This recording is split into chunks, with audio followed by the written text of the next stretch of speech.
नमस्कार दोस्तों, टॉपर्सवाला के यूट्यूब प्लेटफॉर्म पर आपका स्वागत है। दोस्तों, बात करी जाएगी आज लेखा परीक्षक भर्ती के बारे में, एजीटीए विज्ञापन, एएसओ रिजल्ट के बारे में और जेई के विज्ञापन के बारे में। दोस्तों तो जुड़े रहिए टॉपर्सवाला के साथ। अभी तक चैनल को सब्सक्राइब नहीं किए हैं तो चैनल को सब्सक्राइब कर लीजिए, क्योंकि ऑफिशियल और ऑथेंटिक जानकारी आपको इसी चैनल के माध्यम से मिलेगी। दोस्तों, सबसे पहले बात करी जाएगी लेखा परीक्षक भर्ती के बारे में। कल से लगातार मैसेज आ रहे हैं और जो ग्रुप के लीडर भी हैं उन लोगों ने भी कहा था वीडियो के माध्यम से बताने के लिए।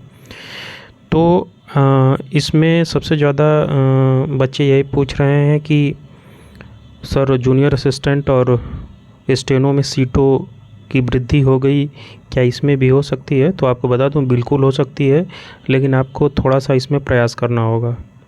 ठीक है, इसके लिए आपको हर 2-3 दिन पे ज्ञापन से रिक्वेस्ट करिए, जाके ज्ञापन सेक्रेटरी सर से मिलिए सुबह मॉर्निंग में और ज्ञापन दीजिए, या फिर फेस टू फेस बात करिए कि सर ये काफ़ी लंबे समय के बाद भर्ती आई है और अगर इस प्रकार के योग्यता के पद हैं तो इसमें जोड़ दिया जाए तो ज़्यादा बेहतर रहेगा, क्योंकि यही एक तरीका ही है सीट को ऐड करवाने का। और सबसे बड़ी चीज़ कि जो 1400-1500 करीबन पदों के अध्याचन पड़े हुए कमीशन के पास बिल्कुल, और उसका परीक्षण भी किया जा चुका है। केवल आप लोग अगर प्रयास कर देंगे इसमें तो हो सकता है कि 500-1000 सीट इसमें जोड़ दिया जाए। ठीक है, तो ज्ञापन और रिक्वेस्ट से ही इसमें क्या हो सकता है। कुछ लोग कह रहे हैं कि शॉर्ट लिस्टिंग हो गई तो अब ऐड नहीं होंगे, तो ऐसा बिल्कुल भी नहीं है।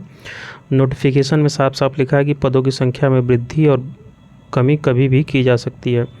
और ये बात कुछ बच्चे बोल रहे थे कि पहले वो गए थे कमीशन में मिलने, तो वहाँ भी सर ने बोला था कि बीच में अगर इस योग्यता के पद आएंगे तो हम जोड़ देंगे।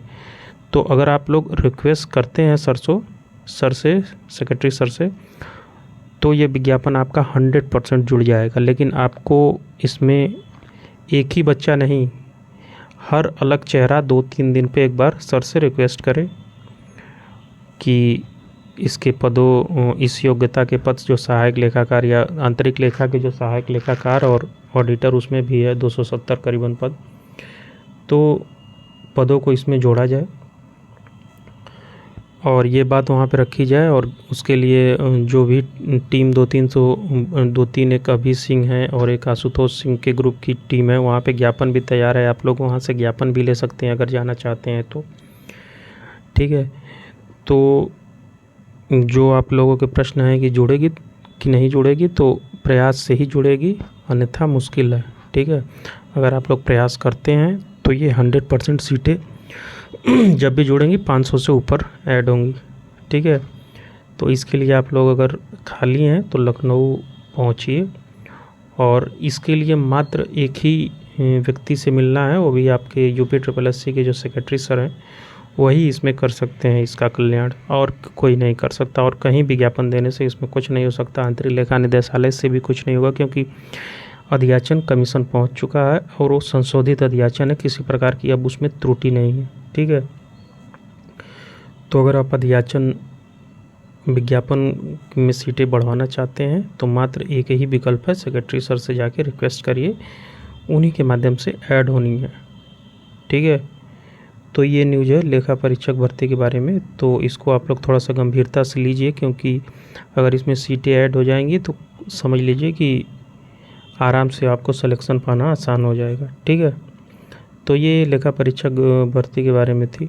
और एजीटीए के विद्यार्थी बोल रहे हैं कि कब आएगा, तो आपको बता दूं, आपका विज्ञापन इस महीने का लास्ट और अगले महीने के स्टार्टिंग में हर हाल में जारी कर दिया जाएगा।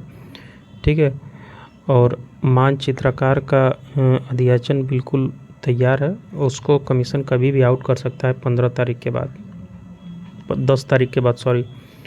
ठीक है, तो ये विज्ञापन करीबन तैयार है। और जेई के विज्ञापनों अध्याचन 1326 पदों का अध्याचन कमीशन के पास पहुंच चुका है।